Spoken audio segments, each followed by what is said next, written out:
نماز میں وسوسے بہت آتے ہیں، کیسے بھگایا جائے؟ کسی نے بڑا اچھا ملفوظ بھیجا حضرت ڈاکٹر عبدالحی رحمۃ اللہ علیہ کا، کہ ان کے پاس ایک شخص آیا اور کہنے لگا میرے تو سجدے ہی بیکار ہیں، میری تو نماز ہی بیکار ہے، نماز میں دل ہی نہیں لگتا اور وسوسے آتے ہیں اور پتہ نہیں کہاں توجہ ہوتی ہے، ایسی نماز کا کیا فائدہ، ایسے سجدوں کا کیا فائدہ؟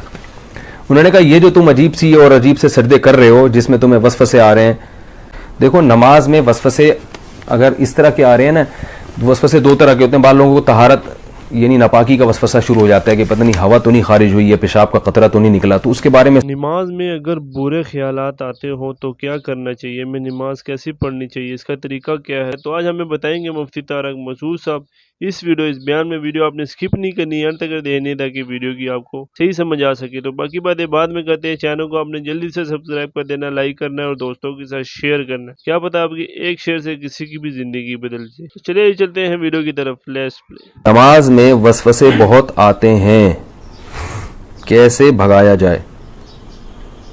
دیکھو نماز میں وسوسے اگر اس طرح کے آ رہے ہیں نا، وسوسے دو طرح کے ہوتے ہیں۔ بعض لوگوں کو طہارت یعنی ناپاکی کا وسوسہ شروع ہو جاتا ہے کہ پتہ نہیں ہوا تو نہیں خارج ہوئی ہے، پیشاب کا قطرہ تو نہیں نکلا، تو اس کے بارے میں صحیح حدیث ہے کہ جب تک 100% یقین نہ ہو وضو ٹوٹنے کا، اس وقت تک یہی سمجھا جائے گا کہ وضو باقی ہے۔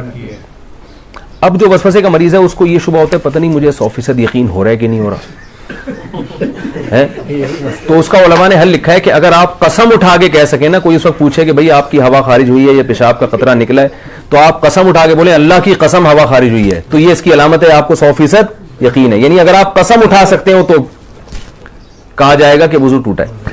لیکن جو وہمی ہے نا وہ کہے گا پتہ نہیں میں قسم اٹھا سکتا ہوں کہ نہیں اٹھا سکتا، یہ بھی ہوتا ہے۔ اگر کوئی اس وقت مجھ سے پوچھے تو میں کیا قسم اٹھا سکتا ہوں، تو یاد رکھو اگر آپ کو اس میں ڈاؤٹ ہو رہا ہے اس کا مطلب ہے آپ قسم نہیں اٹھا سکتے، کیونکہ جب آپ نے کوئی یقین ہوتا تو کہتے ابھی رات کا وقت ہے نا، میں آپ سے پوچھوں بھائی ظہر ہے یا رات ہے، تو آپ قسم اٹھا کے فوراً، کوئی کتنا ہی وہم کا مرض ہو آپ قسم اٹھانے میں ہچکچاؤ گے نہیں۔ تو اگر یہ ہو رہا ہے پتہ نہیں قسم اٹھا سکتا ہوں، تو یہ اس کی علامت ہے کہ آپ قسم نہیں اٹھا سکتے اور آپ کا وضو نہیں ٹوٹا۔ پھر یہ فکر نہ کریں کہ حقیقت میں ہوا خارج ہوئی ہے نہیں ہوئی ہے، بس اللہ اس کے رسول نے جب کہہ دیا کہ آپ کا وضو باقی ہے تو وضو باقی ہے۔ دوسرا وسوسہ تجوید کا ہوتا ہے، الحمدللہ کو الحمد پتہ نہیں ہا حلق سے نکل رہا ہے کہ نہیں نکل رہا، یہ بھی ہوتا ہے۔ اتنی زور زور سے پڑھتے ہیں کہ ساتھ والے کے لیے نماز پڑھنا مشکل ہو جاتا ہے۔ تو ایسے وسوسے کے مریض کو چاہیے بس جلدی سے پڑھ لیا کرے۔ کسی نے بڑا اچھا ملفوظ بھیجا حضرت ڈاکٹر عبدالحی رحمۃ اللہ علیہ کا، کہ ان کے پاس ایک شخص آیا اور کہنے لگا میرے تو سجدے ہی بیکار ہیں، میری تو نماز ہی بیکار ہے، نماز میں دل ہی نہیں لگتا اور وسوسے آتے ہیں اور پتہ نہیں کہاں توجہ ہوتی ہے، ایسی نماز کا کیا فائدہ، ایسے سجدوں کا کیا فائدہ؟ انہوں نے کہا یہ جو تم عجیب سی اور عجیب سے سجدے کر رہے ہو جس میں تمہیں وسوسے آ رہے ہیں، کیا یہ سجدہ مجھے کر سکتے ہو ایسا سجدہ؟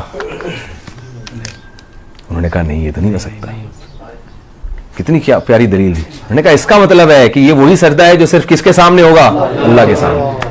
اس کا مطلب یہ قبول ہو رہا ہے، تبھی یہ کسی اور کے سامنے نہیں ہو سکتا۔ تو وہم کے مریض کو چاہیے بھائی، اسی طرح جن لوگوں کا نماز میں دل نہیں لگتا، خیالات آ رہے ہیں، بھائی ہے تو نماز نا، یہی خیالات والی نماز آپ کسی اور کے سامنے کھڑے ہو کر کبھی نہیں پڑھو گے، یہ اللہ ہی کے لیے۔ تو یہ اس سے میں نے یہ سنا، مجھے اتنا فائدہ ہوا، میں نے کہا دیکھو یار کتنی حوصلے کی بات کر لی انہوں نے۔ بھائی ٹوٹی پھوٹی لنگڑی لولی نماز ہے تو اللہ کے لیے نا، باقی ظاہر ہے دن بھر محنت مزدوری کریں گے تو خیالات تو آئیں گے۔ خیال تو ایسی چیز ہے جتنا بھگاؤ اور آئے گا۔ وہ لطیفہ سنا ہے کتے والا؟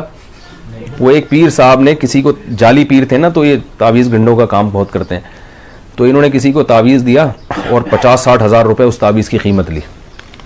اس دیہاتی کو کہا کہ یہ تعویذ ہے 50-60 ہزار روپے کا ہے، اور اب ان کو پتا تھا اثر ورثہ تو کچھ ہوگا نہیں، تو پیسے یہ مانگنے آ جائے گا، تو انہوں نے اس گنوار کو، دیہاتی کو کہا یہ تعویذ جب اثر کرے گا جب گھر میں جب تم داخل ہونا اس تعویذ کو لے کے تو کالے کتے کا تصور دماغ میں نہیں ہونا چاہیے۔